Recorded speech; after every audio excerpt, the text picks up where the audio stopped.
From the Built Ford Tough studio at FedEx Forum, it's the Gary Parrish Show. Presented by Ortho South. On YouTube at Grind City Media and the official Grind City Media app. Now, here's your host, Gary Parrish.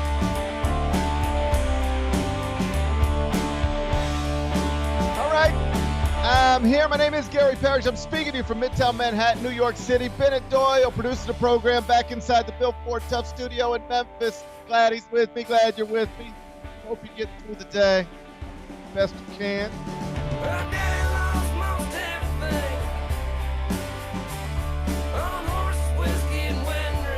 And I hope you weren't expecting to get reports over the past 24 hours that Jimmy Butler was not only requesting a trade out of Miami, but specifically requesting a trade to the Memphis Grizzlies, because the reporting is actually just the opposite. According to Chris Haynes, the Grizzlies are one of a few teams that have been told, do not trade for Jimmy Butler. He would prefer to not be there. Should that impact in any way what the Grizzlies do? We'll talk about it momentarily. First, though, quickly, let me set today's schedule for you. The next segment around 10:20 or so, Chris Vernon is going to join me. Host of the Chris Vernon Show, weekdays noon, Grind City Media. I'll talk all things NBA with Verno. He'll be here in the next segment. When I finish that, take a break, come back, do 5 more things you need to know, at which point we're going to discuss 5 previously undiscussed stories. Among them, the top-ranked, for now, Tennessee Vols took their first loss of the season last night. Got blown out by 30 at Florida. We'll discuss that disaster for Rick Barnes' program. We'll do it in about 40 minutes. Congrats to Bruce Pearl, former Tennessee coach, now coaching at Auburn, of course, and is the winningest coach in program history after last night's victory at Texas. Tell you more about BP's accomplishment. We'll do that a little later on in the show. Cooper Flagg might have had his viral moment come last night in Duke's win over Pitt. Transition dunk. It's a poster. We'll show it to you in the third segment. Southern California is on fire if you've been following the news. Real bad. Celebrities losing their home. Normal people losing their home. It's just important. I would argue maybe even more important. Rough situation all over the Los Angeles area. We'll spend a few minutes on that in just a bit. Happy birthday to the king, Elvis Aaron Presley. He would have turned 90 years old today. I'll get Bennett to sing happy birthday to Tupelo's favorite son. We'll do that during a segment we call 5 More Things You Need to Know. Then we'll eventually do GP's carry out. We'll call it a day. So that's the rundown. We got a lot to get to. But I did want to start with the NBA, where Jimmy Butler continues to be the biggest topic of conversation. He's the lead story right now on the NBA page at ESPN.com. He's the lead story right now on the NBA page at CBSSports.com. And shortly after we finished our show yesterday, NBA insider Chris Haynes reported that the Grizzlies are one of a few teams that have received word that Jimmy Butler has no interest in being traded here. Simply put, based on the reporting, Jimmy Butler has requested a trade from Miami, but is also more or less requesting that he be traded from Miami to nowhere other than Phoenix. That's a lot of requests for a dude running out of friends. Big Bet Bennett, would word that Jimmy Butler doesn't want to be in Memphis make you stop thinking about maybe bringing Jimmy Butler to Memphis if you were, in fact, already thinking about trying to bring Jimmy Butler to Memphis? Not really. Not really. If they have a conviction about it and want Jimmy Butler to be a part of this team, no, it wouldn't. It wouldn't sway me either way, because here's, first off, I don't think we have to lie to each other. Memphis isn't necessarily the biggest free agent destination, evidence being we haven't signed that many big free agents over the years. And so I don't, as far as where he wants to go, of course, he's going to say that he probably would prefer to go to, Phoenix or one of the bigger markets, whatever. So no, that doesn't bother me. Also, I saw people pointing this out yesterday. Kawhi Leonard didn't want to go to Toronto. He said it. They came out and said it before he went to Toronto that he didn't want to go to Toronto, and they won a championship. So I don't want someone here that doesn't want to be here and is going to be a problem in the locker room. I think that's probably a little overblown. If they went and signed him, I do not think he would get here at his opening press conference, or if they traded for him, I don't think that he would get here at his opening press conference and be like, well, I said I didn't really want to come here. No, he'd say all the right things and probably, fit in just fine. So I don't really care that much about that. I think it's just it's kind of to be expected when Memphis is involved in a big trade discussion. Yeah, the Kawhi thing comes up, and I think appropriately so, because it is similar in some obvious ways. Kawhi Leonard had a falling out with San Antonio, wanted to get out of San Antonio, had preferable destinations, most obviously Los Angeles, which is where he subsequently signed. Made that clear to the Spurs franchise, was obviously very important to that franchise. He helped them win a championship. And yet at the end of the day, they decided we're going to do what's best for us, not what's best for you. And the Raptors were not deterred in any sort of tangible way about their pursuit for Kawhi Leonard, even though they were well aware before they pulled the trigger on that deal that Kawhi Leonard did not want to be in Toronto. So those are all the similar things to this. I think that the most notable difference, and one that I do think matters to some degree, is that Kawhi Leonard had no reputation whatsoever for just raising hell and just being a problem. That's a fair point. Being disruptive. And yet Jimmy Butler, like, that is his reputation. And it's not even like according to sources who have been around Jimmy Butler. Like, Jimmy Butler tells his own stories. Like, Jimmy Butler brags about how disruptive he was in Minnesota when he was trying to get out of Minnesota. Right. So this would not end the conversation for me if I were in the Grizzlies front office. But I do think you have to recognize that it's not apples to apples, Jimmy Butler to Kawhi Leonard, these situations. And I do think you also have to consider, I don't want to speak for Toronto in that moment, but I think they probably knew we cannot win a championship with our roster currently constructed. But I think we can if we get Kawhi Leonard here, even if it's only for a few months. The difference here, again, beyond the obvious that we've already stated, I think the Grizzlies can win a championship as currently constructed if everybody is healthy and it breaks the right way. I'm not predicting it, but you wouldn't be giving up necessarily a non-championship configuration for a possible championship configuration. Mm-hmm. I think that's what Toronto did to get Kawhi Leonard when it got Kawhi Leonard. In Memphis, I think you can reasonably believe that what you got is good enough if it's healthy. And if you're working in that front office and the person in charge of pulling the trigger on it, I think you have to be very aware that you wouldn't just be blowing up something that's going nowhere anyway. You might be disrupting something that has realistic championship aspirations. Yeah.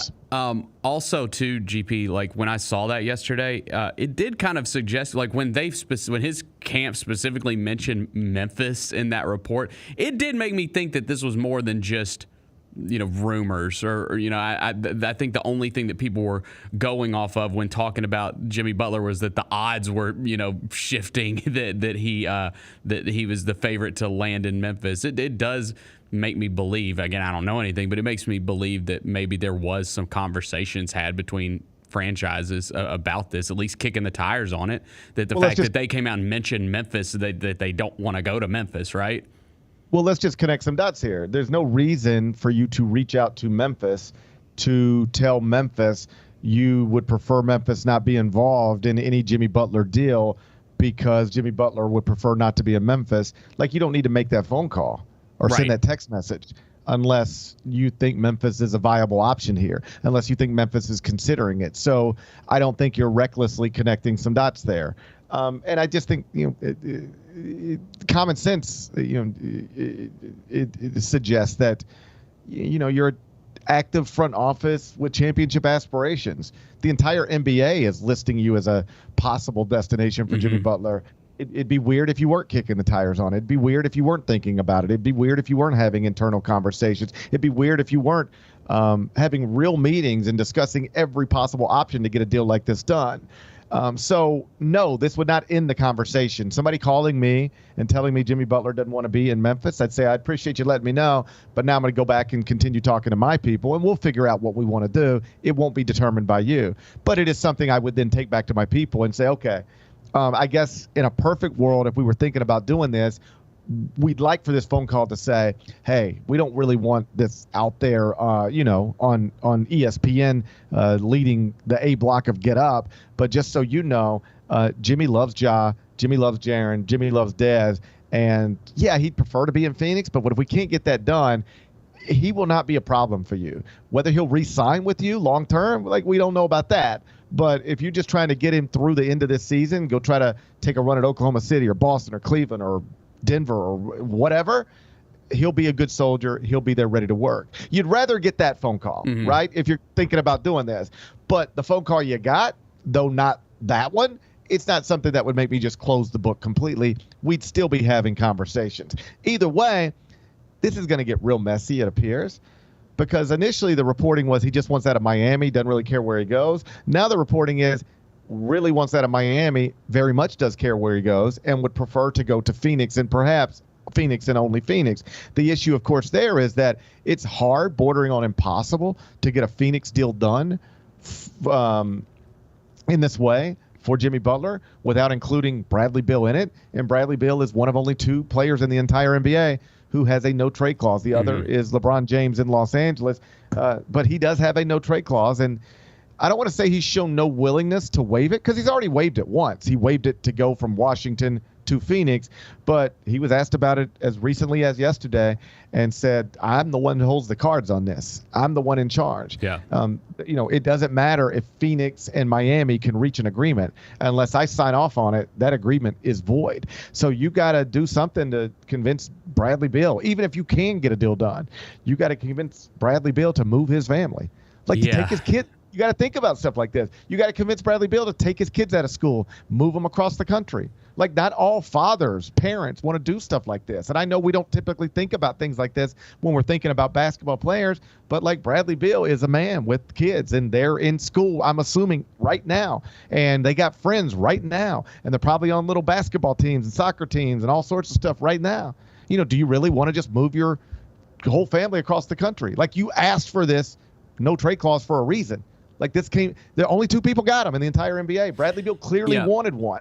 And so for him to just give it away to relocate his family again, I don't want to say he's shown no willingness to do it, but he has certainly suggested that he'll have to be convinced to do that. And there's no evidence so far that anybody's going to necessarily be able to get there. So if you can't get a Phoenix deal done and you don't want to go anywhere else, if you're Miami, how do you pull this off? And beyond all that, if you're Miami, do you even care about doing what's best for Jimmy Butler?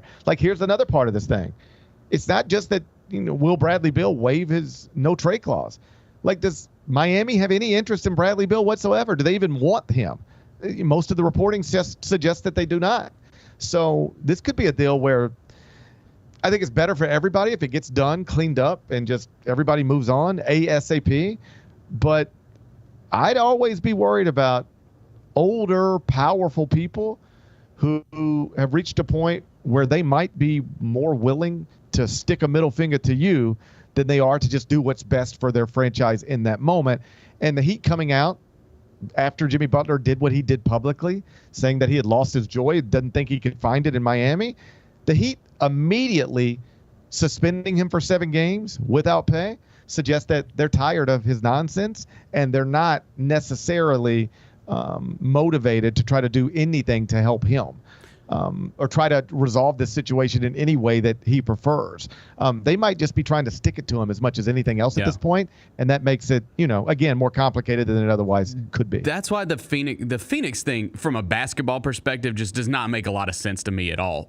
Especially, you mentioned the comment about him saying he's looking to find his joy again. Dude, Phoenix is one of 5 teams that aren't even in the playoff picture in the West right now. That doesn't make a lot of sense from a basketball perspective. So if it's about finding joy in winning in basketball again, why would that be your only destination that you want to go to? That makes no sense to me. It makes no sense to you because you're looking at it logically from your position. It makes sense to him because basketball players, athletes, super successful people in any walk of life, they don't see things the way you see them often. They always think they can fix it. They always think I'll be the thing that makes this better. Kevin Durant thought he would be that thing in Phoenix. Phoenix thought Bradley Beal would be that thing in Phoenix. And Bradley Beal waiving his no trade clause to get to Phoenix, suggest he thought he would be that thing in Phoenix.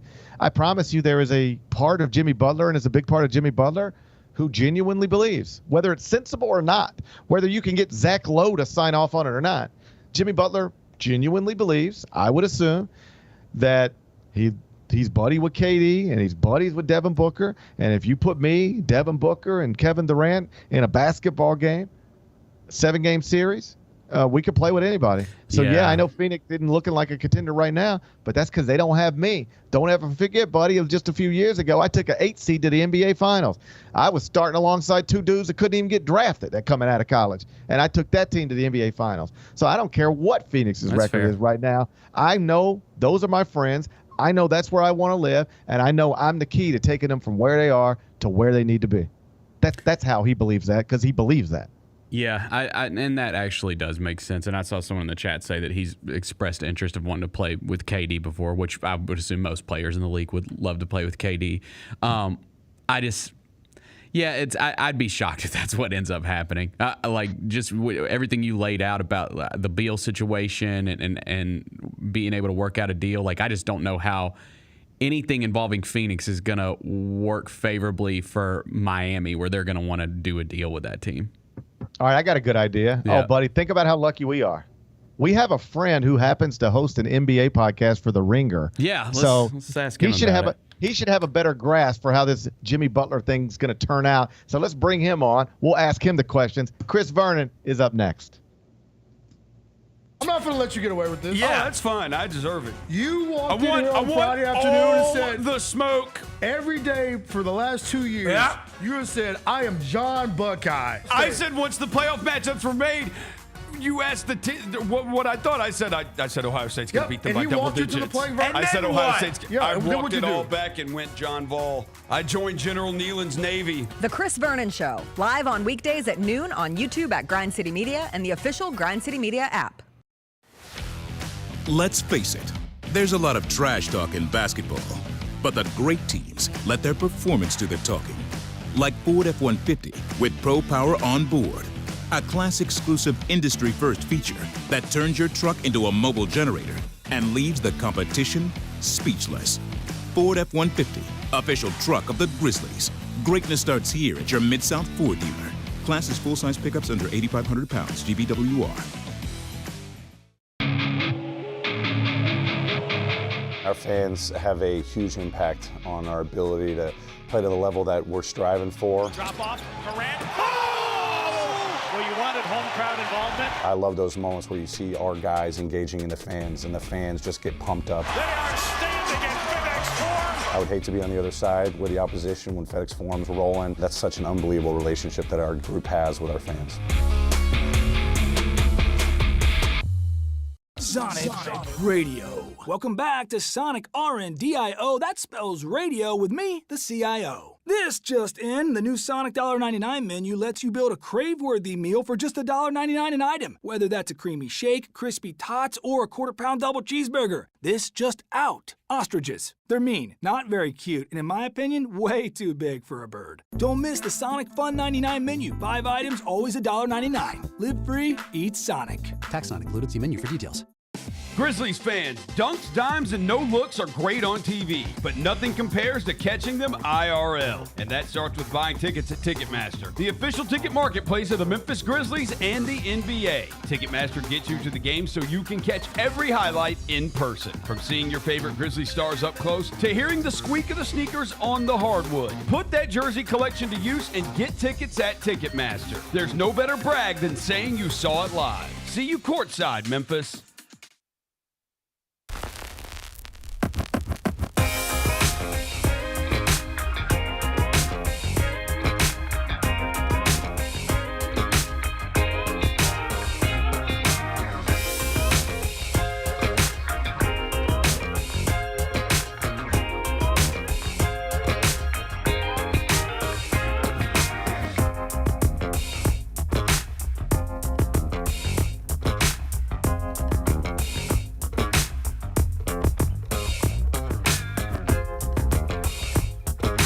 Welcome back to Gary Parrish Show, presented by Ortho South. I'm in New York City. Bennett Doyle back inside the Built Ford Tough Studio, FedEx Forum, downtown Memphis. And Chris Vernon's joining him inside the Built Ford Tough studio. He's, of course, the host of the Chris Vernon Show, weekdays, noon, Grind City Media. He joins me on Wednesdays. Today is Wednesday. Hey, Chris Vernon, how are you? Yo, I'm in your chair all stretched out. Stretch out, baby. Look how much room I have. I'm not next to Stinky Bennett. This is great. I don't stink. This is great. Really? You I don't stink. stink. I smell good. Nah, I smell good, bro. Bennett has B.O. That's BS. Bennett, are you is Bennett a body odor bandit? Absolutely not. Hey. No. This is Body by Polo Blue, buddy. Polo Blue. Polo Blue. What are you, 14? Yeah, Do don't you try wear me. cologne? That's What are you on your way? what are you What'd talking you about? just put on some Dracar. Dude, Polo Blue is like a classic American cologne. Yeah, okay. All right. Yeah, well, you got an 8th grade dance to go to or something? Yes. That is just not accurate at all. I got on that Savage. I don't have cologne. Should I spray cologne on me? Yes. Hell yeah. For sure.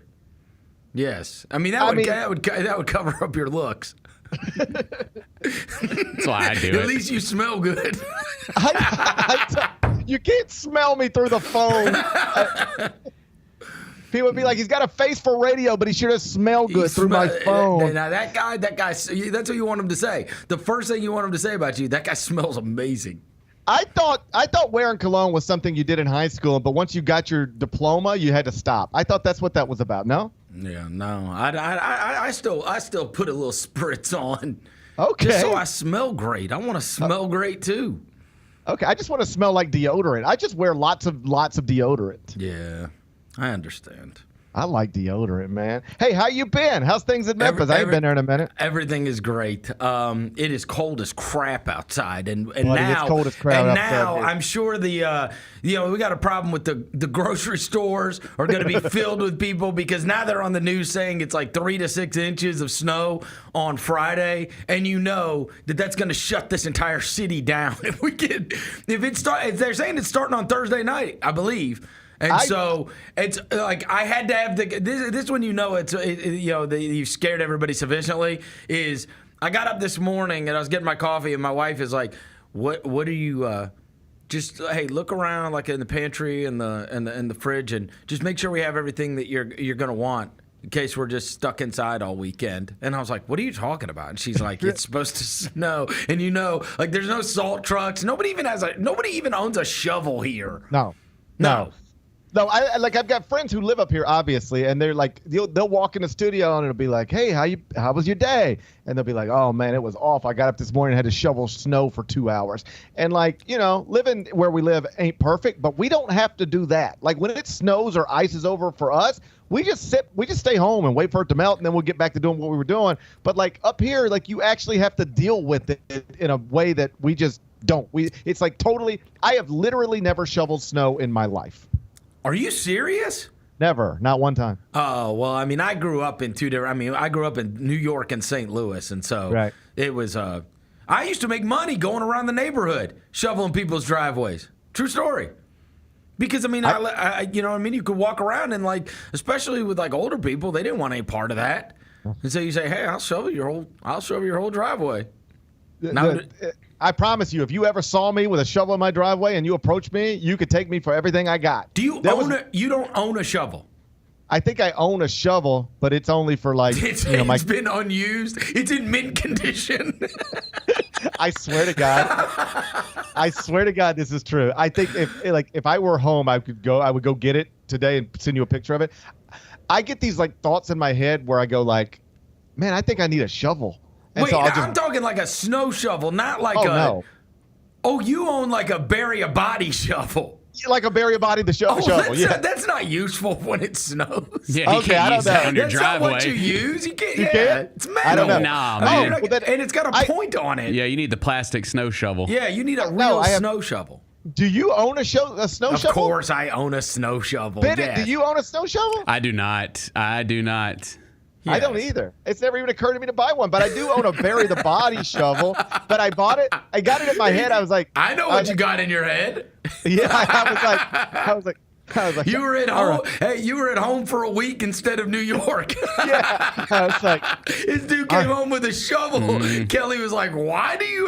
Like, I don't have to go to New York for 2 weeks. I checked my Delta app. It said I don't have a flight schedule for a while, and I immediately ordered a shovel. But not for why you think. I was going to bury myself. It was going to be me. I was just going to go outside and bury myself, dig myself a hole. No, so I ordered the shovel, and then it came in, and then I remember Kelly being like, we got a shovel. And I was like, that's none of your business. But I swear to God, I wanted my own. It's in my garage right now. I think it, like they send it to you, and you know how they put like cardboard around the shovel head so it doesn't do whatever shovel heads might do in delivery. I think that's still on it. Like, I think condition. I think it's quite literally never been touched by anybody other than the Amazon driver. It's amazing. And I have so much stuff like that. I just buy stuff and it just doesn't matter. I just have it.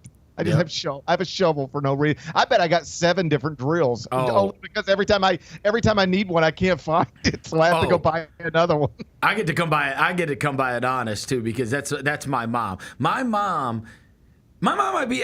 Do you even know? Especially now in this day of the internet, like my mom's in her 70s, but like my mom has been a loyal QVC customer for probably 35 years.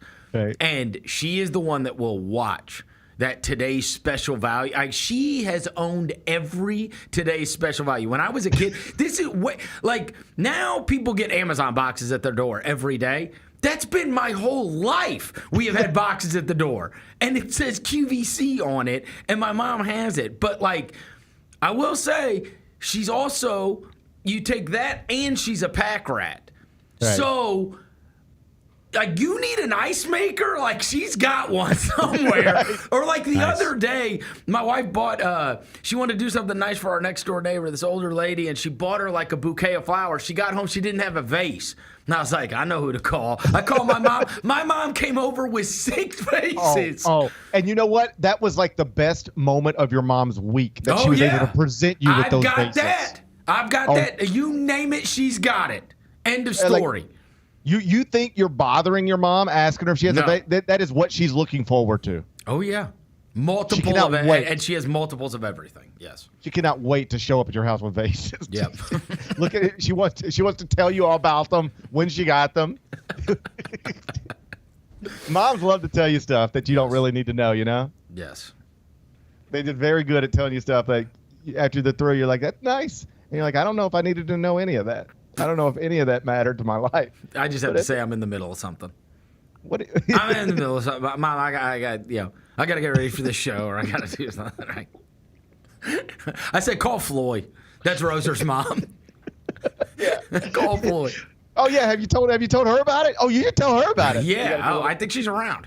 You got to. Oh yeah, she's probably around. Yeah, hit her right now. All right. Then call me back. Yeah. That's right. I know all that's true. Okay, hey.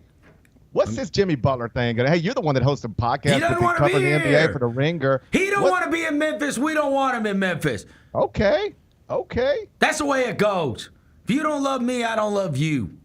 I do like that approach in life. I think that's what look, I know that there are probably Grizzlies fans that would argue about this. What it means is, like, it was a for sure possibility. Mm-hmm. That's right. That's what that means. You don't, because immediately, it was very specific. It was like Memphis and Milwaukee and maybe some other teams. Like, first it was just Memphis. It was Memphis and some other teams. And then what inevitably happens is people go, what do you mean other teams? Like, who else are you talking about? And then the Milwaukee part comes out. And it's like, he's obviously, his representation is calling around saying, hey, man, don't trade for this dude. Don't trade for this dude because he doesn't want to be there. And you don't want to give up your assets for a guy that doesn't want to be a part of that. And I think the interesting thing is you've got 2 alphas going head-to-head with this, with Pat Riley and Jimmy Butler. And Jimmy Butler, at least in this case, does have leverage in the sense of, okay, like you really don't have great options if you're Pat Riley, because he came out against the Pelicans over the weekend.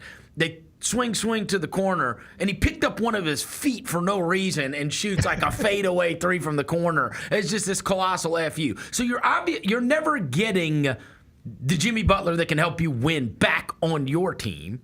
He's got a punitive contract, and now you have shrunk the amount of teams greatly, and now those teams have to have the proper assets. So I don't know. I don't know what the end game of this is going to be, but I do believe, and I understand that everybody always falls in love with current rosters. I have been a slave to that as well in the past. But there's one thing that's been abundantly clear, and this is especially post allowing Dylan Brooks to go elsewhere. And that is that they have been looking to fill that fourth spot. There are three that are absolutely solidified. And so there's a reason that you have heard the Grizzlies in connection with OG Anunoby. You have heard the Grizzlies in connection with Mikal Bridges. You have heard the Grizzlies in connection with Dorian Finney-Smith. You have heard the Grizzlies in connection with Kevin Durant. You have heard the Grizzlies in connection with now Jimmy Butler. They have been searching to fill that spot. Somebody that can guard the other team's best player on the perimeter, and somebody that you could throw it out to and reliably knock down a shot, or possibly do even more. And so they've been looking to upgrade Dylan Brooks since they had Dylan Brooks. And I think you look at the landscape of the Western Conference right now, and you go, look, this story of Jalen Wells has been unbelievable. And I think the real thing that sucks about the way this is played out is we don't know what the future holds and what we're going to get out of Vince Williams. Vince Williams was amazing when nothing mattered, right, for the team last year. And you would love to think that he's that guy that can knock down corner threes, be a reliable three-point shooter, and reliably score or guard the other team's best player every night. But we don't know, and he hasn't played all season yet. Hopefully, it's not that far away. But, when you get to the playoffs, you can't – everybody knows this, okay? I love the Jalen Wells story, too. He has been unbelievable, okay? You cannot have Jalen Wells guarding Devin Booker or Kevin Durant or Luka Doncic or LeBron James Harden, James, like we saw a few weeks ago, or LeBron James, or that's not throwing a rookie in the fire. That's throwing a rookie in hell, right. And that's not. Now you could convince me that hey, we saw it last year, and you can with Vince Williams. I saw Vince Williams guarding Jason Tatum reliably. I saw him guarding Luka Doncic reliably. I saw him guarding all kinds of best players on the other team reliably. And if you want to convince me that Vince Williams can play that role, then so be it. But in the absence of us getting to see it and see how he plays in this new offense amongst the other three, there's no question. So to the original point, what's up with the Jimmy Butler thing? I think the Jimmy Butler thing was probably very real. I think that's why those sports books, though people want to mock the odds going down, I think the odds probably had an awareness that this was a real possibility. And it was until they went and leaked out immediately, hey, don't do this. The only reason you leak out don't do this is because this might be happening. That's right. That's it. Right. All right, let me ask you this. So let's say you're talking to Zach Kleiman, and he says, Vernon, I don't need Jimmy Butler to be happy here for more than a few months. I'm not interested in him long term. I will take him as a rental and try to cash in right now. And, yeah, we'll give away some assets, but that's, we have tremendous depth built through the draft, and we're fine. We can afford to lose some of these pieces now. Frankly, we might have too many of them that it can get complicated. And so we're just going to take a shot at it, and here we go. Does that move you at all? I wouldn't have any issue with it. I would have issue with the whole rental thing, right? I would want him for at least another year. Where you get some assurance he's either going to pick up that option or you have renegotiated to the point where you say, okay, you don't want that option, we don't want that, but we'll give you 3 years and $90 million or whatever, you know what I mean? Whatever it becomes, because I don't know what the market's going to be for him. But again, it's a non-starter if you tell me right off the bat, not only does he not want to be here for the rest of the year, he doesn't want to be here going forward. Your situation, I would be wary of the assets given up. That's where the conversation would go with Zach Kleiman. My conversations would be about the assets given up if that's the case. Because the picture you're painting is actually exactly the Kawhi Leonard deal. Kawhi Leonard had absolutely no interest in going to Toronto. Kawhi Leonard, you knew that from day one. Right. He helped him win a title, and then he still left. You know what I mean? Because he never wanted to be there in the first place. But I would be wary of the assets that I gave up, and I don't know if you're Jimmy Butler away from the title. You might be. Right. Right. I think if the situations Kawhi Leonard and Jimmy Butler are similar in many ways, where I think they break apart is at the time, even if you knew Kawhi didn't want to be in Toronto, if you were comfortable with him being a rental, like you didn't want that, but if that's what it comes out to, then we're okay with that. We'll live with it because this is what we're going for now. You could also reasonably assume, even if Kawhi doesn't want to be here, he will come here, and when he's on the court, he'll play hard and he'll be a professional. Right. And I don't know that you can assume that about Jimmy Butler. He might not. He might come here and be a jerk, and then you got a real problem. Oh, I mean, look at what's happening. Yeah. Look at what's happening right now. Yeah, I mean, he's being suspended for 7 games for conduct detrimental to the team. And, I mean, I follow him on Instagram, and you see the stuff he's posting. You know, he's posting, like, songs with the title Know Your Worth and stuff. He seriously did that. Know Your Worth. He posted some song, and that's the title of it, Know Your Worth. Would there be any part of you, if you were Pat Riley, and I know this isn't what's best for your franchise, it's not what's best for anybody maybe, but is there a part of you that ever wants to go, you know what? I've been doing this a long time. I'm not going – I don't have much time left doing this, and part of my legacy is going to be I'm going to stand up to this guy. Yo, you want to act like this, take one-legged shots from the corner and be a jerk? Sit over there. We'll struggle without you, but you're not getting what you want. Sit over there. Take your paychecks. We'll keep suspending you every time we have a valid reason, and we'll stare down with you if this is what you want to do. Yeah, I mean, of course, that would run through my mind. The other thing is you also have to be accountable to the 14 other players on the roster and the head coach and the fan base, right? Because that is selfishness and ego would, of course, overtake me just like it overtakes everybody else, where it's like, I wish I could. But at some point, you also have to be accountable. It can't be, I care about me standing up to this, because at that point, are you being accountable to the rest of the group? Because you have an entire franchise. You have everybody that works at that franchise. You have the 14 other players on the roster. You have the head coach and the coaching staff and everybody else. And so you also need to do right by them. And sometimes that could be a push-pull with doing what you think might be the right thing, which is F this guy. I think that's right. Like, my ego would make me want to go, you know what? I don't care about anything else other than I'm not letting this guy get what he wants. Screw him. But then you got to consider all the things you consider, and I'd probably back off the way most of these people usually because it's going to hurt off. Everybody else. That's right. That's right. It's right. You got too many other people. You're impacting their careers, their lives, their work schedules. It's just it's just and the other mess. thing that makes it messy is it's a guaranteed contract anyway. Right. So he's getting his money. It's the same way it was with the Ben Simmons thing. It's like he's getting his money, bro. Right.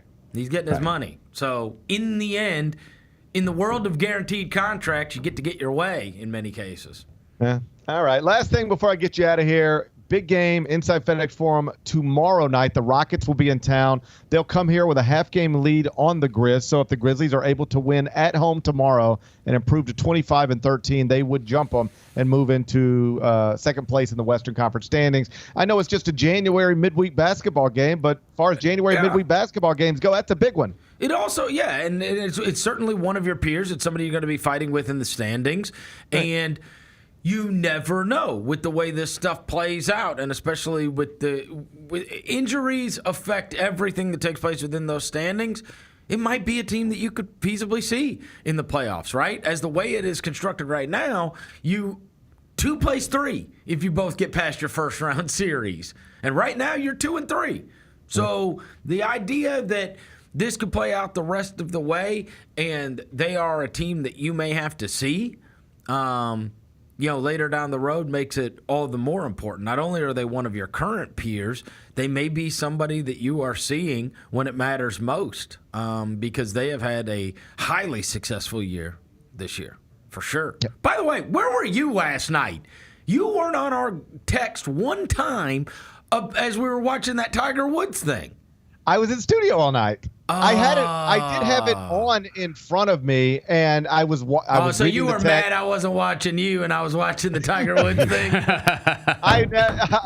No, our late game. You should have told me you were on. I flipped you on. But buddy, I think I'm on every day for the foreseeable future. At night? Is it night? Yeah, I'm here for a little while. Yeah, tonight I'll be back. Yesterday I was in studio at 5:30. What game did you guys have? We actually had a good one last night. Georgetown at Marquette. Georgetown's good again. So Georgetown at Marquette, that was fun. And then our second game was New Mexico at Wyoming. So, whatever. It was a Tuesday night. What's tonight?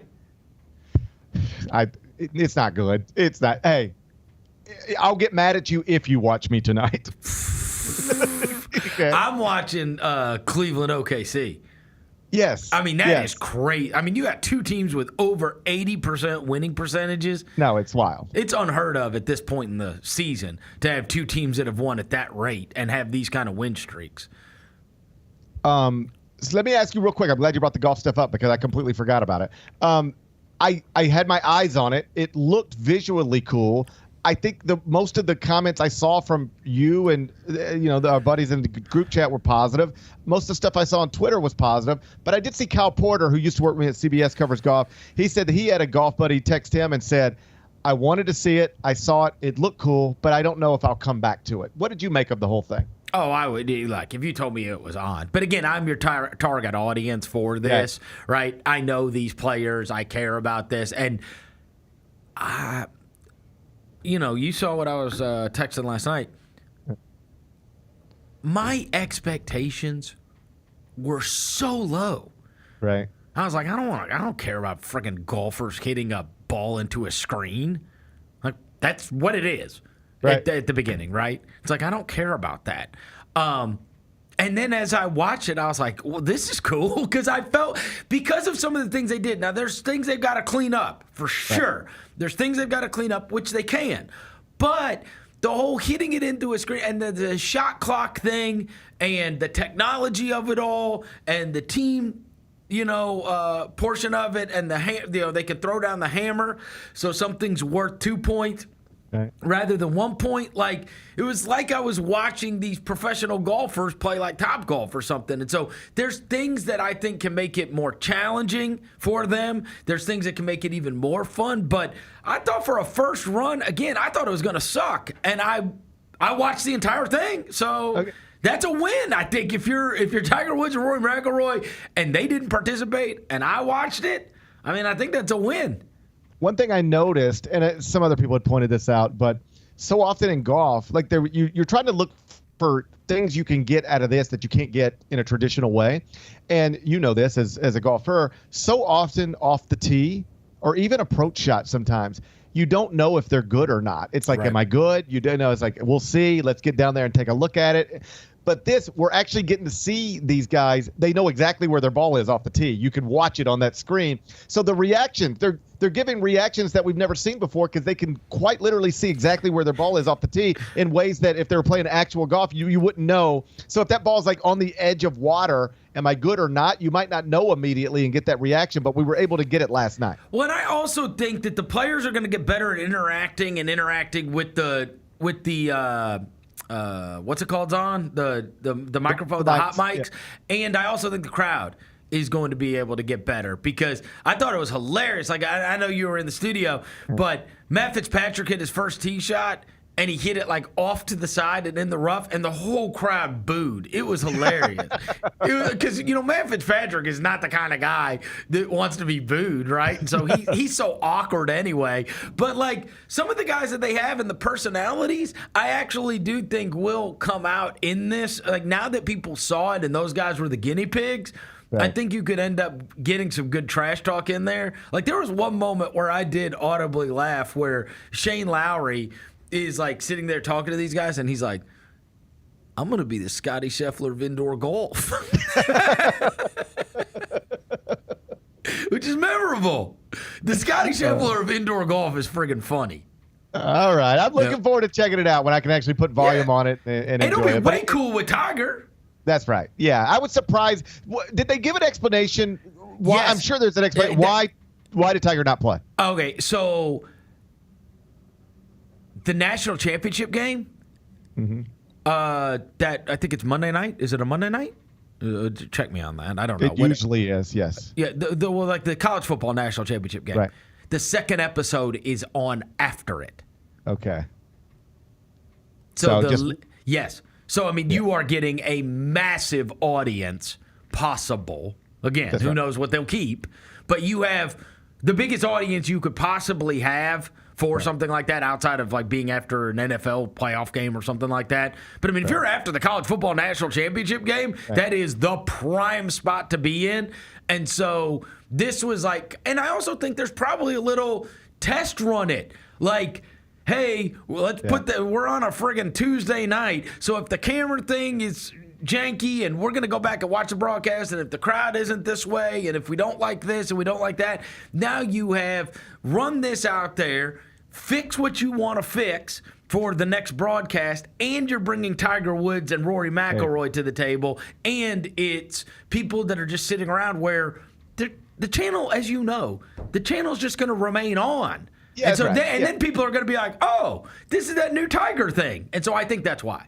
And it also guarantees, because often with new things, it's like everybody tunes in to see it, and then the second whatever, it just drops off. Well, now you're guaranteed your second show is going to go up. You can't have Matt Fitzpatrick teeing off.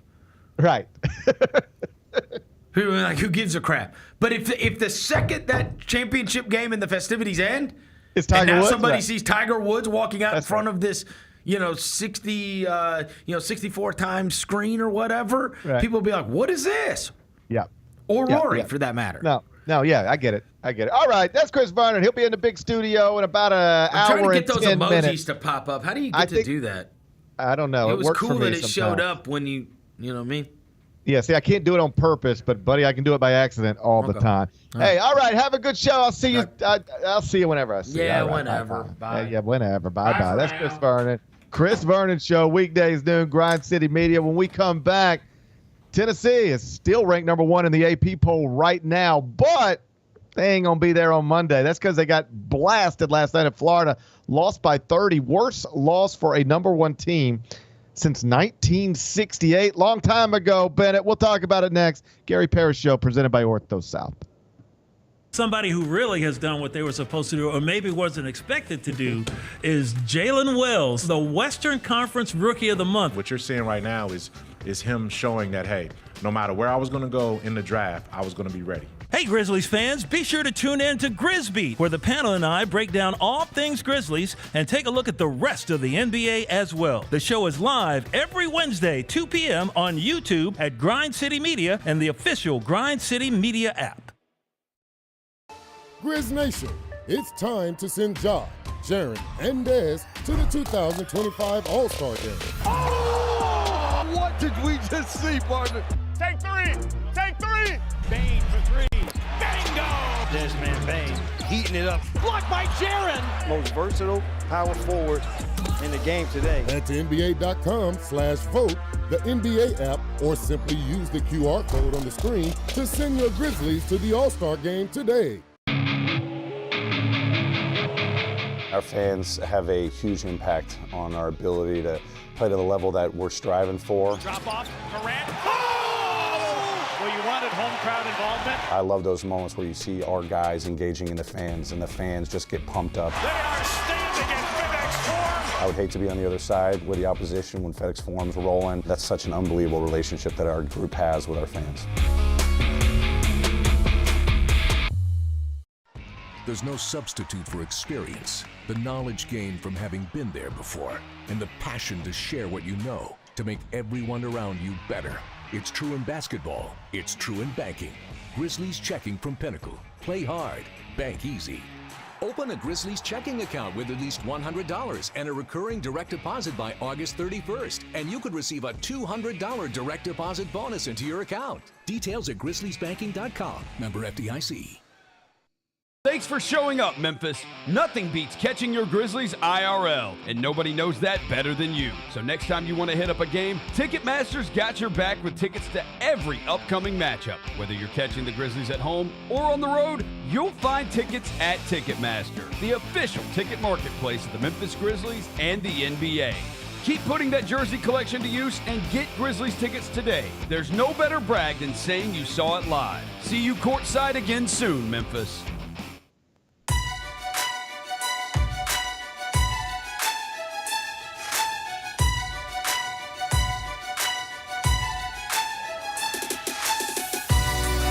Orthopedic injuries can be unpredictable, unforeseen, and unscheduled, and Ortho South understands this better than anyone. Since your injuries don't make appointments, you don't need to either. That's because Ortho South welcomes walk-ins during the weekdays, in the evenings, and even on Saturdays. So next time an unforeseen injury makes an unscheduled appearance in your life, visit orthosouth.org to find your nearest urgent care location. Just walk in, and Ortho South will take care of everything, especially you. Learn more at orthosouth.org. That's orthosouth at orthosouth.org. Now I got 5 more things you need to know. Number 1. Bennett, this time yesterday, Rick Barnes' Tennessee Vols were the only undefeated team in the entire country. They ain't that no more. They ain't that no more. And that's because they went to Florida last night and they lost bad. 73-43. Would you be surprised to hear that's the worst loss for a number 1 ranked team in the AP poll since 1968? You weren't even born yet, Bennett. You weren't even thought of being born yet. I wouldn't be surprised because I watched because I had something at stake, and that was that was shameful. That was shameful by the Vols. I've tried to be kinder as I've gotten older. Yeah. To the Vols and their fan base, but that was embarrassing. That was truly embarrassing. You can't do that. I mean, come on, man. You're number 1 team in the country. They got smacked. I mean, smacked. They couldn't score at the beginning. 43 points. I was embarrassed for them, Bennett. Like, where's your heart at? If you got some heart, where's your heart at? Dude, 43 points. It's like you have to actively try to score that few points. It looked like they were, Bennett. Chaz Lanier was 3 of 16 from the field. He's their All-American. They were just bad across the board. They shot 21.4% from the field, 13.8% from 3. There was nothing good about it. And this Florida thing's becoming interesting. I've moved them up to 4 in the top 25 and 1. You know, they're a team that didn't have too many big wins before last night, but they are 14-1 now with a 30-point win over top-ranked Tennessee. Lone loss being 106-100 at Kentucky over the weekend. And it's not really discussed. Honest question. Tell me if you are even aware of this, that Florida's coach right now, Todd Golden, is facing a Title IX investigation for allegedly doing some really creepy stuff with University of Florida students. Are you aware of this story at all? Yeah, because we talked about it when it broke a couple months ago. So, yeah, I was aware of it. But okay, so, that's the thing, though. We talked about it when it broke, and there's no real reason for you and I to keep talking about it. Sure. But I do host a college basketball podcast, and I made the point earlier today with Matt Norlander. We talked about it when it happened, like when the news broke, and it's just sort of just not, it's like just unspoken now. But if he did what he's accused of doing, there's not a single person on the planet who would think that dude needs to be working on a college campus. And not only is he still working on a college campus, he's coaching one of the best teams in the country. Yeah. And man, go ahead. And I'm not suggesting that Florida should do something about this. I mean, there's lawyers involved and millions of dollars at stake. And if you were to, quote unquote, pull the trigger on Todd Golden right now before this investigation concludes, then you run the risk of incredible lawsuits that could cost you tens of millions of dollars. So you almost have to just sort of let it play out like this. Mm-hmm. But it playing out like this is kind of just awkward at the very least. Here is a man coaching one of the best teams in the country, in the best conference in the country, getting an incredibly high-profile victory last night, arguably the biggest of his career, and it's all happening while he is dealing with a Title IX investigation where I think this is a reasonable and fair way to put it, he has been credibly accused of some pretty serious stuff. If you want to say innocent till proven guilty, fine with me. I'm happy to see where this goes. But nobody I've ever talked to, or at least very few people I have ever talked to about this, believe that the investigation is going to go well for Todd Golden. They believe that this is very much like the LSU investigation into Will Wade. Totally different set of circumstances, I should be clear. That was rules violations, and this is inappropriate conduct for somebody who works on a college campus. But the point is, Will Wade, I think on some level, always knew when the investigation is over, I am done. But until it's over, they can't do nothing with me. So I'm just going to keep taking these direct deposits every 2 weeks until they can get me. And when that investigation was concluded, when the NCAA came down and sent the notice of allegations, I want to say it was within 24 hours. Will Wade was out at LSU, but they had to wait for that so that they could legally, without opening themselves up to incredible lawsuits, get the deal done that way. And that's obviously what Florida is doing here, different set of circumstances, but they're letting this play out so that they don't run the risk of losing tens of millions of dollars, if not more, in a lawsuit. But when you let it play out under this cloud, then it really creates this weird situation where the more success you have, the more people start paying attention to the allegations that you're facing. In other words, we didn't talk about this yesterday. And if Florida would have lost last night, we might not be talking about it today. But because Florida went out and beat the number one team in the country and improved to 14-1 and jumped into the top 5 of the top 25-1, it's the thing we've got to talk about on the Eye on College Basketball podcast. It's the thing I'm now talking to you about. So it's this weird deal. Like if Florida ends up in the NCAA tournament, advancing to the Sweet 16, going to the Final Four, that's when 60 Minutes shows up and wants to do a story on you. Not about how good your basketball team is, but how you're doing really well with this basketball team while facing these very serious allegations. So just keep an eye on that. I don't think anybody's expecting a resolution today. I don't even think anybody is really asking for a resolution today, but it's just the latest example. We sort of did this with Terrence Shannon at Illinois last season, with Brandon Miller at Alabama before that. High-profile figures leading high-profile teams while facing allegations or just questions related to, in some cases, like criminal activity. So it's just another one of those situations that is attached to the sport of college basketball, and we'll see where it goes. But the more Florida wins, the bigger a story it's going to become. Number 2. Congratulations to Bruce Pearl and Auburn. They went to Texas last night and won a game to notch yet another Quadrant 1 victory, and I moved them to number 1 in the top 25-1, given that Tennessee vacated that spot with a 30-point loss at Florida, which means on the same morning that Bruce Pearl's Auburn Tigers moved to number 1 in the top 25-1, I can congratulate him on becoming the all-time winningest coach in Auburn men's basketball history. He did that last night, got his 214th victory at the school, and that puts him at the top of Auburn's list, which might not sound like a big achievement because 214 doesn't sound like a big number. And, hey, it's not like Auburn's had a long list of Hall of Fame coaches.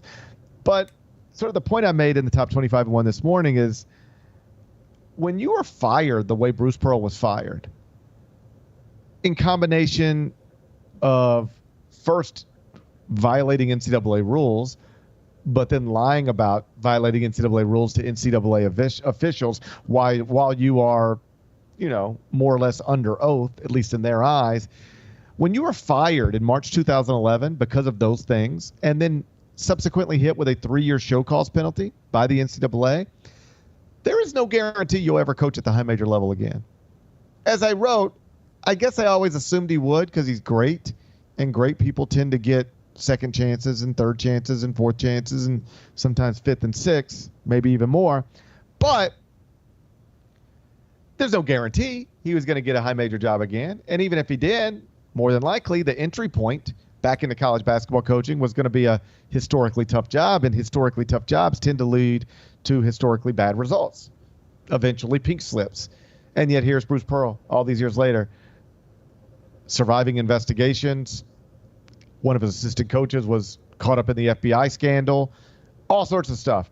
But January 8, 2025, he's still coaching in the SEC, and is now the all-time winningest coach in Auburn, and still one of the most beloved, if not the most beloved, men's basketball coach in the history of the University of Tennessee. So to have that, as a part of your legacy, to be that important as a basketball coach at two different SEC schools, like not a lot of people are going to ever be able to do that, but Bruce Pearl can. And I can remember not long, like a few months after he got the Auburn job, me and my family were driving to the beach, like everybody from our area drives to the beach, or at least lots of people. And you don't go through Auburn to get there, but like you can if you're willing to drive 90 minutes out of the way or whatever. So in the spirit of trying to turn it into a work trip or get something accomplished work-wise on the trip, I said, hey, we'll go to Auburn. We'll stay at this nice Marriott property, and you guys can hang out at the pool one day, and I'll go spend the day with BP and get a story out of it. So I did that. And I remember that day, he was like, I think we're going to win here because they win at everything else, and that's how they sold me on it.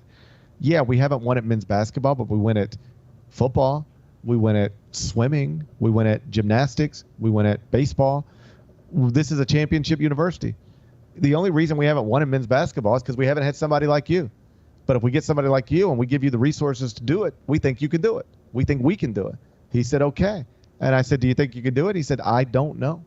It's going to be hard. This is going to be much harder than what I did at Tennessee. And here we are all these years later, and he's doing it. In this moment, he's got a team that's number one in some computers, number one in some human rankings. He, oh, by the way, already became, a few years ago, the first coach in Auburn basketball history to ever take that program to the Final Four. So just accolades on top of accolades. Really one of the greatest college basketball coaches we've ever had. To be able to do what he did at Wisconsin, Milwaukee, do what he did at Tennessee, and now do what he's doing at Auburn. I know controversial in some circles for a variety of reasons, but strictly talking basketball coaches, he's one of the best. Strictly talking program builders, he's one of the best. Strictly talking getting fans engaged and connected to the program, creating incredible home environments, he's one of the best. And last night was a reminder of that. Auburn basketball wins at Texas. Bruce Pearl becomes the winningest coach in program history. Number 3. So yesterday we took the Eye on College Basketball podcast to CBS Sports Network, and we're going to be doing that every Tuesday for the rest of the season, I believe, at noon Central, 1 Eastern. So, put that on your schedules if you got schedules, calendars, and stuff like that. Among the topics, because it's a television show. Mm-hmm. We know with the Eye on College Basketball podcast, it's college basketball diehards for the most part. Like, why else would you be listening to a college basketball podcast unless you just, really like one of the hosts who gets off track sometimes and just starts telling stories. So with that, you can kind of really get into the weeds.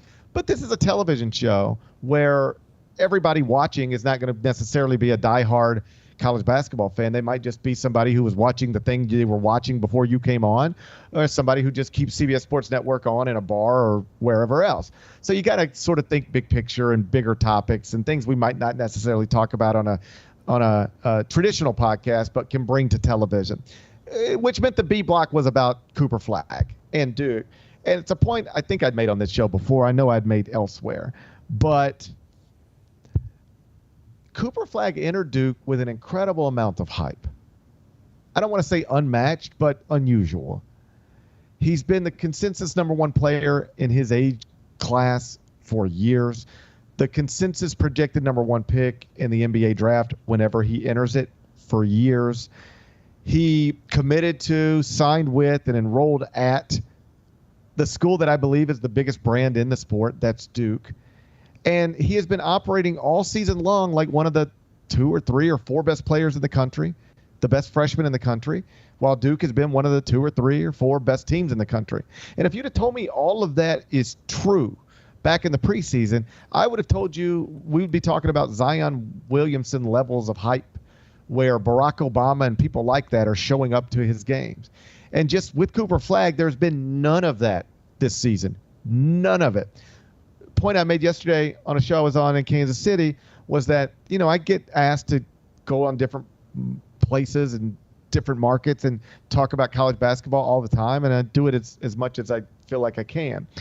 And when it was Zion, it didn't matter whether I was on in L.A., New York, Chicago, Chapel Hill, Durham, Memphis. It didn't matter. Somebody was going to ask me about Zion. It might be the first question. Yep. It might be the last. It might come in the middle. But there was going to be a Zion question in there. How good is he? Are you surprised he's this good? Is it obviously going to be him as the number 1 pick in the draft? Have you ever seen anybody dunk like this? Have you ever seen anybody hang like this? I was going to get Zion questions. I swear to God, outside of the Duke market, I ain't got a Cooper Flag question all season long. It's like he's just doing all of this stuff, and it doesn't even register. And so I was asked, okay, why? Give me an explanation. And I don't know that there's a clear-cut explanation. I think it's a lot of different things. It could, among them be that his freshman season quite literally started one day before we had a big presidential election, and that sucks up a lot of oxygen. We had a high-profile murder just downstairs that has gotten a lot of national attention. In sports, the Chiefs are going for a three-peat of Super Bowl victories. Like, there's a lot of stuff going on. Most people don't start paying close attention to college basketball until after football's over. Maybe that plays a role. But I just sort of said, in addition to all that, I think part of it is he's not a highlight. Ja Morant has only played 20 games this season. Ja Morant does not play in a major market. Ja Morant, based on records, if nothing else, doesn't play for the best team in the NBA. But the NBA sent out that tweet a few weeks ago that said Ja Morant is being seen by more people than anybody else in the NBA other than LeBron James. In terms of when we send stuff out, people consume it. It's LeBron James 1, Ja Morant 2. Why is that? Is it because Ja Morant plays in Memphis? No. Is it because Ja Morant plays all the time? No. Is it because Ja Morant's on the best team in the world? No. You don't want to know why it is? Because it's incredible highlights. He creates incredible highlights, and people love to watch him. Well, if we know that is what gets people to pay attention to you, make it go viral, make people go, wow, then can't the opposite be true? If you don't ever have those types of things, then we're never going viral, and we're just not talking about you as much as we otherwise would, being amazed by you as we otherwise would, even if you are quite literally leading one of the best teams in the country and the biggest brand in the country in points, rebounds, assists, blocks, and steals. At one point this season, and I think it still might be true, there are 364 Division I teams. Cooper Flag was the only player in the entire country leading a team in those 5 statistical categories, and he's leading maybe the best team in the country in those 5 statistical categories. And so I explained all of this yesterday, and you ain't never going to believe what Cooper Flag did last night. Kyra, I think you got it. Let's watch a viral dunk, a big highlight from the fabulous freshman at Duke. Quite a turnaround there. They got it right the first time. And picked off. It's a steal. We're in transition. Flag on the attack. Look at the slam. And a foul. Oh, my. And that's your viral sensation. That was pretty sick. That's the dunk you needed. That's the thing that gets everybody talking about Cooper Flag once again. He was fabulous last night. Duke beat Pitt 76-47. Cooper Flag played 33 minutes. He took 11 shots, made 7 of them, and finished with 19 points, 10 rebounds, 5 assists, 1 block, 1 steal. That is what he does. He fills up every category in a box score, impacts winning on both sides of the ball. Everything about Cooper Flag, or at least a lot of stuff about Cooper Flag, is right there in that highlight. Great defensive play, gets out in transition, makes an impactful play on the offensive end. You're not going to see highlights like that from him every game, but he does impact things on both ends of the court in every game, and it is why he is considered right now to be the favorite to be the number 1 pick in the 2025 NBA draft. And I don't know if you noticed overnight, but all season long people have been, even as Auburn took a loss to Duke, and even as Tennessee was undefeated, all season long people have been saying things like, Auburn's the best team in the country, because look at the KenPom numbers, look at the predictive metrics. They are so far and away better than everybody else, and they were. There was a point this season where they were like, there was a big gap between Auburn and everybody else, 1 and 2 in the predictive metrics. But if you checked them out this morning, you know what you'd find at KenPom? Auburn is no longer number 1 in the country. You know who is? The Duke Blue Devils at plus 30 36.73. That's their net rating right now. Plus 36.73. That's just slightly better than Auburn's plus 36.64. And if you're curious, last season, remember how awesome Connecticut was? Yep. Went 37-3, won the Big East, went to the NCAA tournament, won every game by double digits, cruised to a second straight national championship. UConn's net rating at KenPom last season was plus 36.43. Again, Duke right now, plus 36.73. Right now, according to KenPom, Duke, while starting multiple freshmen and being heavily reliant on first-year players, Duke, with 3 freshmen in the starting lineup, is operating better than even Connecticut did last season when it ran away with the national championship. And like I said last night on Inside College Basketball, CBS Sports Network, it's got to be terrifying for the rest of the country, not to mention the rest of the ACC, where they really have no legitimate challengers, because it's never been a question with Duke whether they're the most talented roster in the country. If you just look at rosters and start talking about NBA talent, projected lottery picks, it's Duke, and it's not close. Mm-hmm. Like, Cooper Flagg is probably going number 1. Then Konkanippel is looking like a first-round pick as well. Kaman Malawach looking like a first-round pick as well. They've got 3 5-star freshmen in their starting lineup, and they're not just great prospects. They've already become great basketball players at the collegiate level. So Duke, based off of this talent discrepancy that it has with basically everybody else in the country in terms of future NBA players, always had the most talented roster. So you might be going, okay, well then why weren't they preseason number 1? Because it's hard to win with 3 freshmen in your starting lineup in this era of college basketball. Rutgers right now has got 2 of the best in Ace Bailey and Dylan Harper. They stink. They can't beat anybody. It was reasonable to be skeptical of Duke, not of what it might become, but how long would it take them to get there? I can remember even talking to somebody in the Duke program back in the preseason. I said, how do you think it's going to go? They said, our best player will not turn 18 until 4 days before Christmas. That's not easy.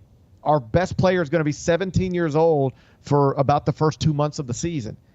Other people's best players are going to be 24. I mean, this is not going to be the simplest thing to pull off, but I like our ceiling. I like what we can become. What if they've already come by early January? What if they've already become the best team in the country? Because there's some predictive metrics right now that tell you they are. There's predictive metrics right now that would tell you on a neutral court, Duke would be favored over anybody in the country. Auburn, Tennessee, Iowa State, Alabama, Kentucky, Florida, you name it.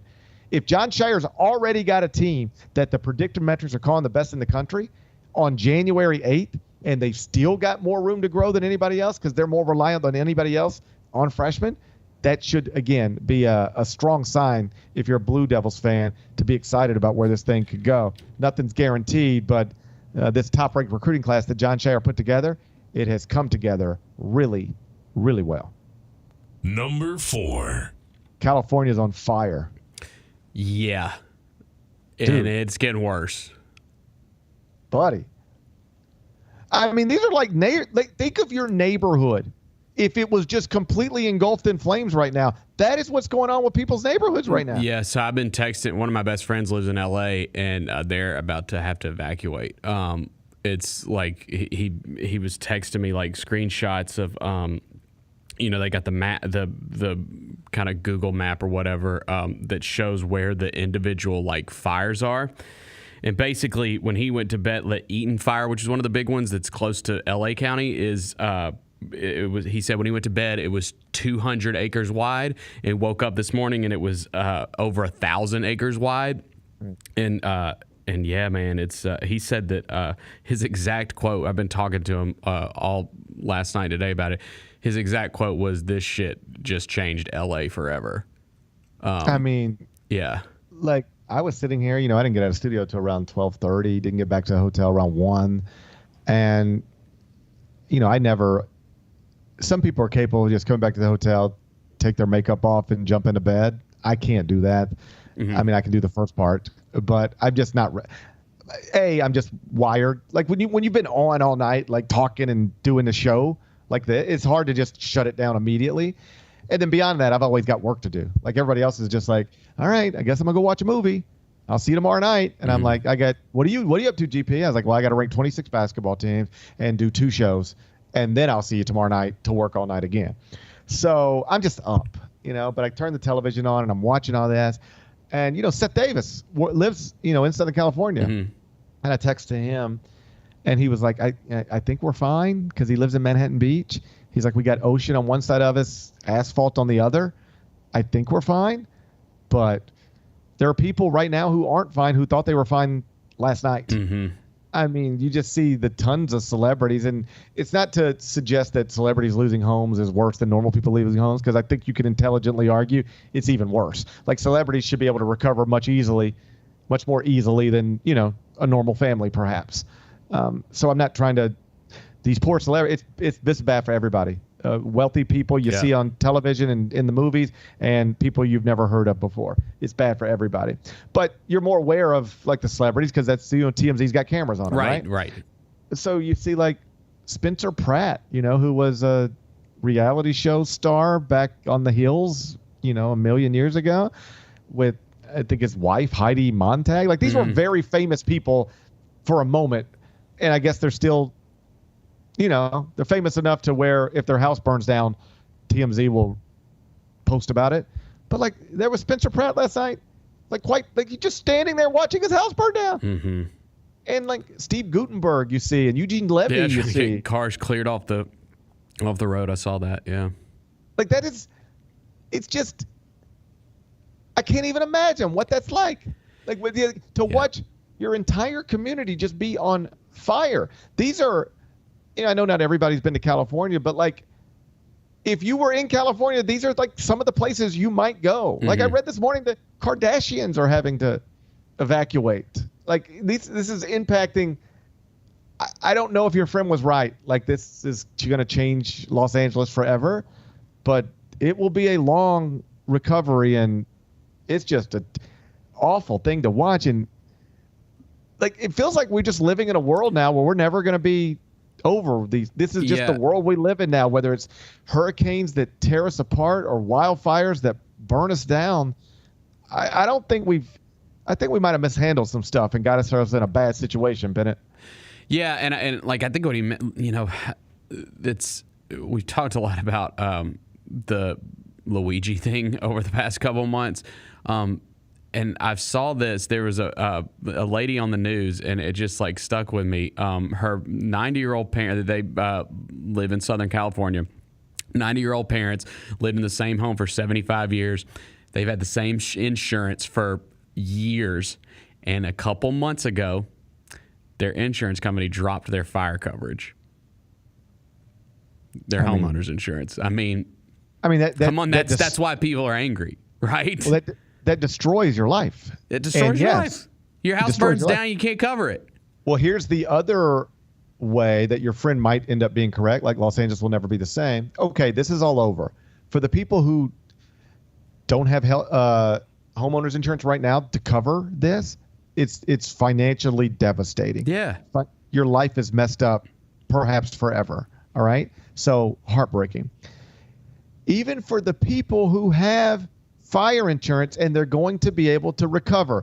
They're going to lose things they'll never get back.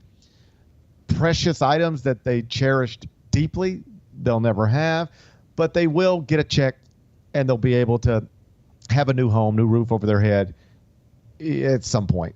This is awful, but they'll look up at some point and their life will be similar to what it was.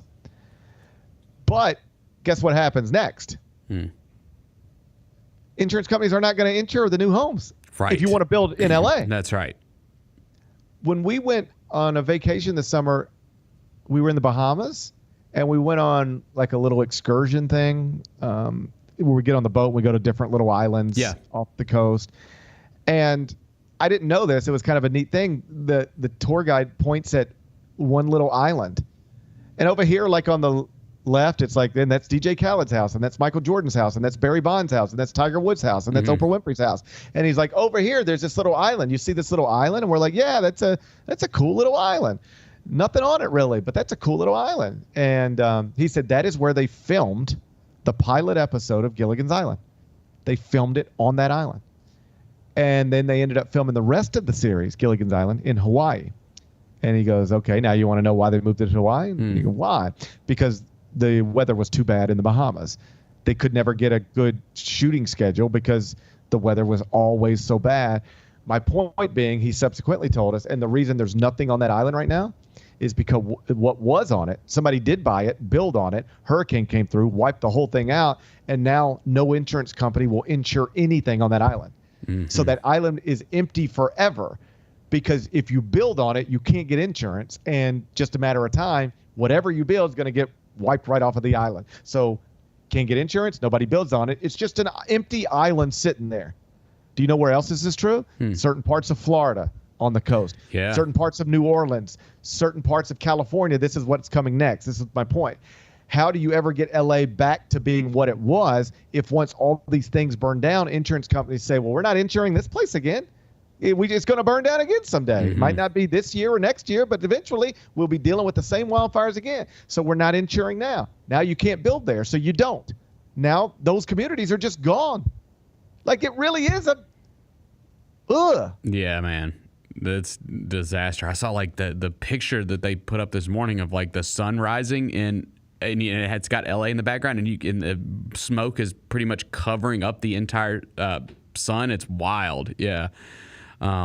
That's a rough situation. I'll be interested to see, like, because I mean, this is going to keep happening there. I mean, it just is. That's the problem. Like, and this got worse because they were under like a big wind advisory, and because they always have the wildfires, right? Like it seems like that's always going on, but they had you go wildfires and then 100-mile-an-hour wind. Yeah. And now I saw this clip last night, and I hope there's an update as long as it's a good one. I haven't checked on it this morning, but there's this guy and a dog. You might have seen the clip. They're in a home. I saw it. It looks like there's a wall of fire outside of his house. Outside his house, yeah. It looks like there's walls of fire, like he's trapped. Mm-hmm. He's talking to his dog. You can hear the fear in his voice. Right. He's like, buddy, we're going to be okay. And it's like, no, you might not be. Yeah. And at that point, like, I mean, I don't know what happened, but it didn't look good. Like, it's one of those, hey, pause it. You want to get live odds on it? Where you put it at? Guy survives. It's probably like plus 275 or something, right? You probably in plus money. Guy survives. So yeah, just horrific, terrifying. Obviously, nothing you can say to make it better, but it's just, I guess I find myself back in these situations all the time. Man, every day you think your life is, every day you think you got problems, just maybe try to remind yourself, at least there's not a wall of fire outside of my home, Yeah. I do get frustrated when laundry just laying around all the time, but at least there's not a wall of fire outside of my home. Thoughts and prayers and whatever else you're supposed to send. It's a wreck out there. Number 5. Happy birthday to the king. On a happier note, I think. Maybe not. Probably not. Happy birthday to the king, Elvis Aaron Presley. He would have turned 90 years old today. How about that? And people do clearly live to 90. Jimmy Carter just lived to 100. It's not crazy to think Elvis Presley could still just be living in white. Yeah, I mean, downtown Memphis. Like, what if Elvis Presley was just still living in Whitehaven? How cool would that be? Yeah, that would be pretty cool. Yeah. Happy birthday. Do you know King. how old he was when he died? Wasn't he in his? Okay, so he died in the 70s. So I don't. I don't like doing 1977. Math. So he would have been in his 30s? He was 42 years old. 42, yeah. That's so young. Yeah, man. And if you ever look at him in his last year of life, it just looks like he's a million years old instead of 42. Oh, yeah, that final performance of him sitting at the piano, yeah, that's doing Unchained Melody. That's, he looks rough there. Like he could just walk into Marlowe's down in Whitehaven one night, and there'd be 90-year-old Elvis Presley celebrating his birthday. Wouldn't that be great? Yeah. I love the king. I celebrate the king on his birthday. I celebrate the king on his birthday as well. Died August 16th, 1977. I think I told you the story before, but and I can't confirm the story. I can't confirm this. It's just as the story was told to me. This is the way the story was told to me. I got a cousin named Michael, and he was born on August 14th, 1977. Okay. I was January 1977. So I was just, I shared Earth with Elvis Aaron Presley for a little while, for a few months. I shared this Earth with the King for a few months. But then my cousin Michael, he was born August 14th, 1977. And as the story was told to me, as chance would have it, on August 16th, 1977, my mother and my father decided to go to the hospital to visit my aunt and uncle who had just had their first baby boy, little Michael. And they get to the hospital, and it's just a chaotic scene. And they don't really know what's happening, and nobody's saying what's happening, but they will not let them in the hospital. They're like, I'm here to see my sister. She's on the whatever floor. And they're like, ma'am, you cannot come into the hospital. And they're like, what? I'm just here to see my sister. Just had a baby 2 days ago. We're here to see my sister and her baby boy. Ma'am, we're sorry. You cannot come into the hospital. Some version of this, right? Uh-huh. And then you know why? You know what they find out? That's where they took Elvis Presley. Yeah, Elvis Presley was dead in the same hospital. What? This is your cousin, you said? Mm-hmm. Michael, happy birthday. Well, it's not his birthday. Michael's birthday is in August. This is your uncle who was born that day. My cousin was born that day. Your cousin was born that day. What's your cousin like? Because you know what they say about these things. What? What are you saying about my cousin? Hey, back up. No. What are you trying to say about my cousin? Is your cousin like, does he have Elvis features? No, he has awesome features. He's like awesome. My cousin's saying awesome. if you believe in like reincarnation. Or, I do not think my cousin Michael is the reincarnation of Elvis Presley. If that's what you're asking. Just me. I don't know him, so I just wanted to. Yeah, no, I double understand. check. Yeah, he's never mentioned it. I've never brought it up. I've never considered it, but now that I am considering it, I do not believe that my cousin is the reincarnation of Elvis Aaron Presley. But do you believe in reincarnation? That's an interesting concept. Oh, I don't know what I believe in, GP. I don't know what I believe in. Would you like to be reincarnated? I'm curious. Would you like to be reincarnated? Would I like to be reincarnated? If I told you right now, as what? Okay, that's the trick. That's the trick. Because here's the thing. I would not like to be reincarnated. Even if you told me that, hey, GP, that's the way it works. Like, what if they said being reincarnated was like a player option? Like you could opt in if you wanted to, or you could decline your player option. You could just be like, this was actually up to you. I'm living my life right now, and when my life is over, it's over, and that's just it. Night, night. Or you can opt in, and that means you'll come back as something else, somebody else, somewhere else. No guarantees, but you will live another life. I need a guarantee. I would not want to be reincarnated. And you want to know why? Because my life is awesome, and I'm not as happy as I should be. But my life is awesome. Like, relatively speaking, my life is pretty good. What are the odds that my next life would be as good as this one? I completely agree. And I don't eat. And if I'm being honest, I'm not having as much fun in this one as I wish I was. Yeah. You know, like I should be just having a blast every day, and I do. But I'm just so worried that my next life wouldn't even be as good as this one. And that's the thing. And I'd just be miserable all the time. Yeah, the gods or God aren't going to look favorable upon you because you didn't appreciate this life enough. That's what I'm worried about. Like, I think the odds of my life being better than this one aren't good. And I already know that I'm not as happy as I should be in this one. And so I just would rather just skip the next one. I'll be done. I'm ready to be done. Yeah. I think so too. Elise said in the chat, imagine if Elvis could have seen Ja Morant dunk. I like to imagine that world. If we'd have where just had 90-year-old Elvis is sitting courtside watching a Ja Morant highlight. I can make it even better. 90-year-old Elvis is sitting courtside next to Glorilla watching Ja Morant dunk. God, I wish we could have gotten that. And we got the king of Memphis and I think someone you could reasonably call the queen of Memphis, at least in current times. And we'd get that picture, and it would be like on TMZ. Elvis Aaron Presley, the king of rock and roll, who still resides in Memphis, celebrated his 90th birthday by sitting courtside at Grizzlies Rockets on Thursday night. Next to him was Glorilla. Dylan Brooks came over to pay his respect. Yeah, and they just announced that they have a duet coming out soon. Wouldn't that be something? I wish we lived in that timeline. Yes. Man, this would have been so much fun if Elvis didn't die. Why did he have to die at such a young age? I know. R.I.P. And happy birthday. R.I.P. and happy birthday. Rest in peace to the king. Happy birthday to the king. He would have turned 90 today. Be back with GP's Carryout. When's the last time you guys played a little one-on-one? It was, I don't even know, like maybe last summer. And there's some footage out there that doesn't want to be released. Like, he claims he took it easy on me, but I always beat him. Tune in to the Jessica Benson Show with CJ Hurt, live every weekday at 8 a.m. on YouTube at Grind City Media and the official Grind City Media app. Let's face it, there's a lot of trash talk in basketball, but the great teams let their performance do the talking.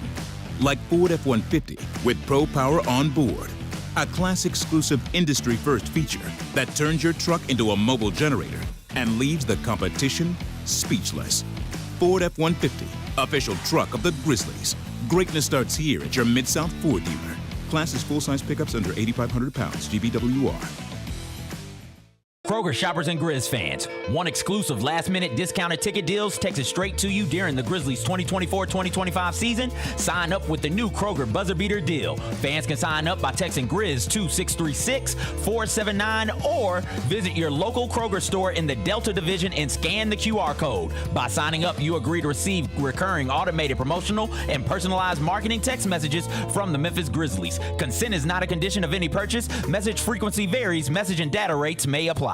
Ring in the new year at Southland Casino Hotel to win your share of over $100,000 in free play, cash, or a 2025 Lexus. On New Year's Eve, we're turning up the energy with incredible entertainment. Dance the night away to the beats of DJ Epic, Jerome Chisholm and the M-Town Band, and an electrifying performance from Troy Laz. There's only one place to win when the clock strikes midnight, Southland Casino Hotel. Must be 21 plus. Play responsibly. For help quitting, call 800-522-4700.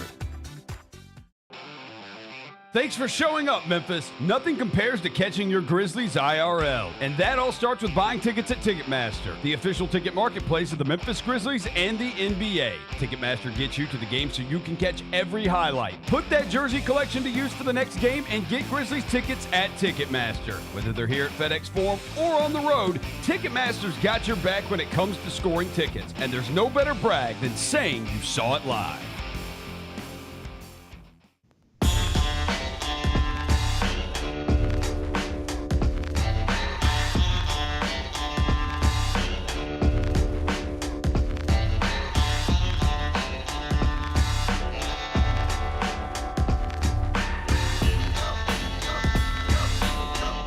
Welcome back, Gary Parrish Show, presented by Ortho South. I'm in New York City. Bennett Doyle back inside the Built Ford Tough studio, handling things in Memphis. Let's wrap this up. Get out of here. Let's do GP's Carryout. It's time for GP's Carryout. One final segment filled with stuff to take with you. It's not everything you need to know, but it's most of it. What did we learn today? Whole bunch of stuff, but I think the most fun thing we did was just sort of daydreaming about how cool it would be if Elvis was actually 90 years old today, still living at Graceland, just popping around the city, showing up courtside at Grizz games every once in a while. And as long as we're bringing people back to life, I wouldn't mind having Gangster Boo back either. Oh, me either. That'd be a good collab, too. A great collab. Mm-hmm. See somebody in the chat say they see Larry Dotson, Marquez, at Kroger all the time in Whitehaven, that he still lives there. What? Do you know? You don't even know. I used to work with Precious Dotson, daughter of the legend Larry Dotson. Did you really? Yeah, we worked at Pizza Hut together. Me and Precious Dotson back when I was in college. I would deliver pizzas, and I think she'd make sauce, maybe. That's pretty cool. I've met Larry before. Maybe she would, make some dough. She's more in the sauce and dough department, if I remember correctly. Mm-hmm. But every once in a while, her father would come pick her up. And there he'd be, right there at the Pizza Hut in Horn Lake, Bullfrog Corner. Here's Larry Dotson. That's right pretty there. cool. That's pretty cool. It was about the two coolest things you could have as a pizza delivery man in Horn Lake, Mississippi back in the day. Larry Dotson might come pick up his daughter. That was always a cool thing. Yeah. And then every once in a while, that ticket would come in. And it said, "Oh, buddy, you got a delivery out to Nesbitt. You know where you're going on this delivery?" You know where we would go? Jerry Lee? It was always something when Jerry Lee ordered pizza. Yeah, I knew Jerry Lee lived out in the boonies. I delivered a pizza to Jerry Lee Lewis's house before. Yeah. Didn't see Jerry Lee Lewis on that trip. Have met Jerry Lee Lewis before he passed, of course. Rest in peace to a legend. R.I.P. But you'd always hope when you were delivering to Jerry Lee's house that, you just swing open the door and Jerry Lee would be there. Mm-hmm. It never happened. The case. Yeah, no. I went to a funny story. My buddy Will lives in Memphis, and he is related to, I think this is basically public knowledge, but he's related to Peyton Manning. His sister is married to Peyton Manning, right? Got it. And he told me a story one time. Peyton was in Memphis, and with his Peyton's wife, Will's sister, and they were all over at like Will's house or the parents' house. It was like a holiday type stuff. They were ordering pizzas, and they ordered from Papa John's at a time when Peyton was on these Papa John's commercials nonstop. Right. And they made a point to when the delivery came, the person who got the door, Peyton Manning. So that might be like if you're living in Denver and Peyton Manning's the quarterback of the Broncos and you're going to Peyton Manning's house, you might be like, man, you might see Peyton Manning. Same way I thought, man, I might see Jerry Lee Lewis. But this was like funny because you're delivering to just a random house in Memphis. You can't possibly imagine that Peyton Manning's about to be standing in front of you. You ring the doorbell, open the door, and there's Peyton Manning giving you cash for a Papa John's pizza. It's pretty cool. There's a lot of exciting things that happen in the pizza delivery business. Yeah. I bet. Anyway, rest in peace to the king and happy birthday to him as well. What's today's biggest game? I'm going to take you to the NBA. All right. We got a 6 o'clock tip on ESPN. Oklahoma City Thunder at the Cleveland Cavaliers. Two franchises projected to be the number one seeds in their conferences right now. Combined record 61-9. It is outrageous how much these teams are winning. Oklahoma City 30-5, Cleveland 31-4. The Cavs are 18-1 at home, 2.5-point favorites tonight inside Rocket Mortgage Fieldhouse. The total's 230.5. How you going to act? I don't really have a strong conviction about this one. I mean, like you said, it's two really good teams. I tend to maybe lean towards the team playing at home, but at the same time, I think the West is better than the East. And so I feel like Oklahoma City maybe is more built for it. I'm going to go with the Thunder. Just one night after taking Tennessee plus 3.5 in a game the Vols subsequently lost by 30, Bennett Doyle saying take Oklahoma City on the road plus 2.5. Tip is at 6 o'clock. We're going to watch it on ESPN. Yeah, give me the Thunder. Give me the Thunder. All right. What are we watching on TV? Just watch me on TV. Okay. How about that? Just do me a favor and watch me on TV. All right? Be in studio a little later on today. We got a doubleheader tonight on CBS Sports Network, followed by an episode of Inside College Basketball. We'll be recapping the entire night. So in all seriousness, if you are a college basketball fan, not to pat ourselves on the back, but we are the only place doing live 30-minute college basketball recap shows every night in studio. They're not doing this at ESPN. They're not doing this at Fox Sports. They're doing all sorts of other things at Fox Sports. You might have read about that, I have. You might have read about that. Quite a bit. But they ain't doing what we doing. Recap shows dedicated strictly to the sport of college basketball every night. So check your local listings and check us out on CBS Sports Network later on. What's the best thing we've read? My colleague Dennis Dodd at CBS Sports got an interesting column up right now on Ryan Day. You know what he said Ryan Day should do? What? Regardless of how this season ends, they're in the semifinals now and are the favorites to win the national championship. But if you lose in the semifinals, lose in the championship game, or win it all, do you know what Dennis Dodd says Ryan Day should do? What? Last game of the season, whenever that is, even if it's a national championship game that you win, you know what Ryan Day should do? Resign. Get out. Get out of there. Okay. It's not going to end well there, even if this season does end well. They already hate you while you got the best team in the country. It ain't going to get any better. Dennis Dodd says, lose in the semifinals or win the national championship or do anything in between, it's time for you to resign, go to the NFL, or wait for the next big college job to open. You will be a valued commodity to somebody else. But this fan base has already decided they ain't going to love you the way you need them to love you. Right. Every time something goes bad, they're going to scream that you should be fired. You can win this national championship right now, but if you lose to Michigan next year, they will scream you got to be fired. If you don't win a championship next year, they will scream you got to be fired. Get out of that before they get you. I think it's sensible, logical, still very difficult to do, because what you're asking somebody to do, even if they know it's smart, you know what you're asking them to do? Give up the best job in the country. Like maybe the best job in the country. He's got the biggest NIL in the entire country. Yeah. It's the Ohio State University. How do you walk away from that? How do you walk away from that? Yeah, I mean, especially if you win it all. Like, I just don't know that you can. It's tough. I've had this conversation with a basketball coach before. You know who it is? Ben Howland.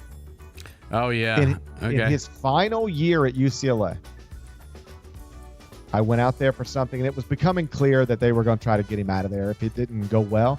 And he actually won the Pac-12, went to the NCAA tournament, and they still fired him at the end of the season. All right? First coach, and still only coach in college basketball history, to ever be fired for non-scandal reasons immediately after winning a power conference championship. All right? So we're out in Santa Monica, place probably on fire right now, honestly. We were walking in a place that's probably on fire right now. And one of the things he said to me, he said, I know I should have left. The year prior, he had a big job opportunity for a lot of money, guaranteed. And he could have taken it, and he knew he should have, but he couldn't pull the trigger on it. You want to know why? He was like, how do I leave UCLA? I'm from here. This is where I want to be. This is my dream. Look at this place. I know I should have left because the fans don't want me here anymore, and they're tired of me. Even though I've gone to 3 Final Fours, I know that they don't want me here anymore. But how could I walk away from this? But you know what he said? I know I should have, because now look, they're going to get me. The next bad thing that happens, they're going to get me. I stayed, but the only way I can keep this job is for nothing ever to go wrong again, and that's not realistic. So I know they're going to get me, and I know I should have left, but I just couldn't do it. If Ryan Day stays, and I think he will, and if I were him, I probably would. For the exact same reasons, he probably will. But he will have that same moment Ben Howland had at some point at Ohio State. He will look back on January 2025, and he'll go, they wanted to fire me after Michigan. But then I went out and beat Tennessee, and I went out and beat Oregon, and I went out and won a national championship, so I stayed. But I should have left, because now here it is less than 2 years later, maybe less than 1 year later, and they're trying to get me again. Dennis Dodd wrote about it. You can read it, cbssports.com. What's on tap for tomorrow? Well, tomorrow's Thursday. Big day. Rockets are in town. Let's go. Grizz are currently half game back of Houston in the Western Conference standings. So you beat them tomorrow night, you go a half game up. We go to bed tomorrow night. Big Bet Bennett. Grizzlies handle business inside FedEx Forum, alone in second in the Western Conference standings. Let's go. And we'll have snow on the ground. Is it going to snow there? Yeah, buddy. Oh yeah, they're saying we could get up to 6 inches. Yeah. Oh wow! Congratulations. Yeah. I mean, congratulations. I don't even know if it's snowing here. I haven't even looked out this window. I seriously haven't looked out this window all day. Looks sunny. I mean, we've had some flurries throughout the week, but yeah, we're about to get a big one tomorrow. It seems like tomorrow night. So let's see how hey, I don't want you to just brag about your weather. Let me see how my weather's going to be. Let's see if I'm going to get anything cool. Yeah, Bennett, I got snow flurries coming too. And I'm trying to find a sled.